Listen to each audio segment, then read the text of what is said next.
Hey everybody, welcome to another video review. So this one is a long time in coming.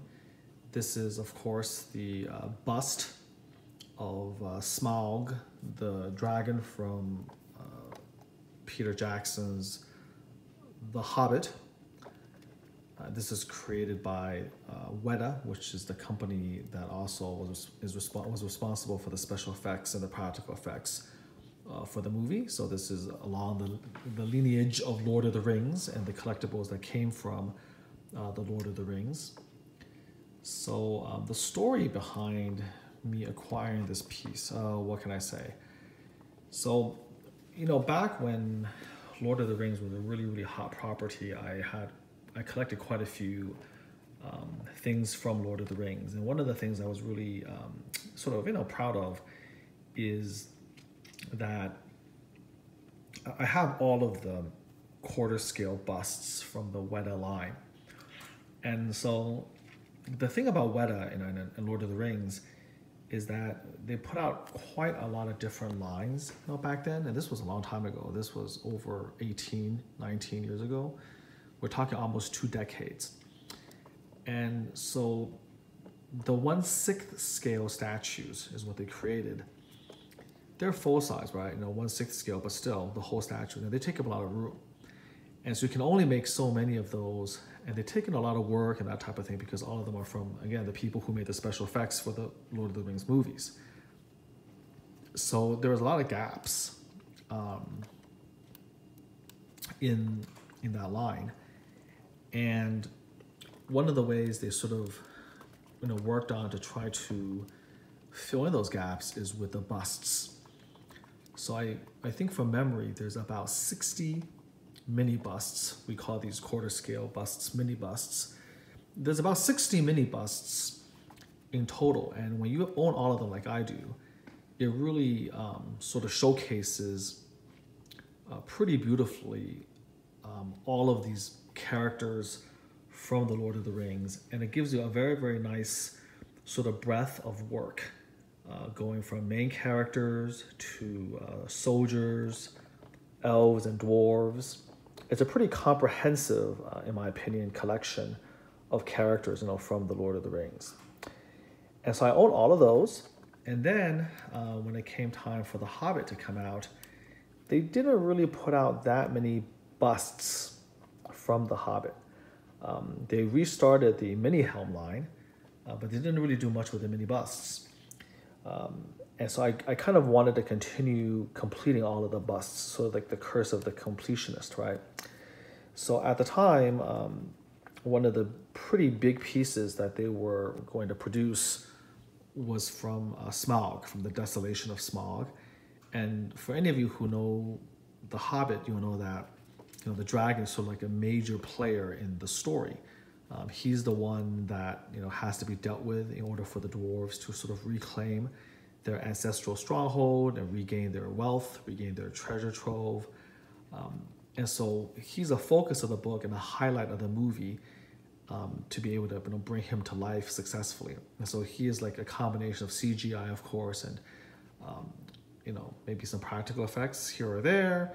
And the voice was provided by Benedict Cumberbatch. And so when I decided to do 2 pieces from Smaug, one a full-size, you know, replica of him, full-size statue of him lying on his pile of gold, which I got, and then this, of course, is the bust itself. And I think this is actually quarter scale, although it might be even smaller scale depending on the size of the dragon. But when he was first created, when he was first made available for sale, you know, I think they made 1,000 of these, and sometimes Weta is known for doing this, and they sort of overproduced him. And so I just kind of was thinking, oh, you know, there's no hurry, it's not sold out. And in fact, I think it was available for quite a long time, and there was at least one Thanksgiving where, you know, they put them on clearance, and so you could get them for a really good price.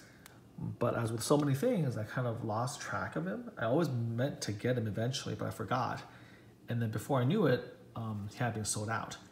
And the crazy thing is, once he sold out, he became really, really difficult to get. And his price sort of skyrocketed, because of that. So I've been sort of keeping a little bit of a lookout for him for quite a while now, like maybe a year or so. And I finally found him off one of the Facebook collector pages from a gentleman in Canada who was willing to let him go for what I considered a pretty reasonable price. And so I finally got him. And along with the Fell Beast, which I did not make the same mistake on, I now have, again, all of the busts from the Lord of the Rings and the Hobbit. So this is definitely one of the best busts in the entire line. I mean, obviously, if you love dragons, then, you're gonna be in heaven with this one. But this really kind of showcases, I'm trying to get a little bit closer up, it really sort of showcases the wonderful detail that the artist at Weta sort of put into the dragon. Again, he is so important, and you can see that they spared no, expense in terms of time and energy, sort of bring him to life. So you can see all of the scales here close up, wonderfully painted. This is actually a really good paint job, actually, from the factory. A much better paint job, in my opinion, than the full-size statue, which I felt was a little bit bland. You can see one of the horns is broken off. Amusingly, this is often mistaken as damage from shipping, but as you get a little bit closer and look at the detail, you can see that this is actually planned damage, so it's not a product of shipping damage. So you can see all of the horns here. He's a very old dragon involved in a lot of fights, and so you can kind of see that. And then the beautiful detail of the eyes and the fangs, the horns here. I'm gonna turn them around. Very, very nice paint job with the reds, the red hues, the subtlety of the contrast. A little bit of gloss here along the teeth and the gum line. Let me go down below, you can see the undersurface. Again, looks like a gigantic reptile. Up here. So definitely one of Weta's best pieces, in my opinion. He has a base, which you can mount him on here, and then you have to screw it in tight. And then ingeniously, of course, if you flip him over, then you can wall mount him as well. And there's mounting screws that come with the bust. I tend not to want to mount him. He's very heavy. I think close to 20 pounds, 15, 20 pounds is my guess. So he's quite heavy, and you would have to really have a very, very strong, I think, post or support beam to feel confident he won't topple down. So I personally wouldn't feel too comfortable mounting him on the wall, but some people do. They're able to do it with good success. So there you have it. Smaug bust from Weta.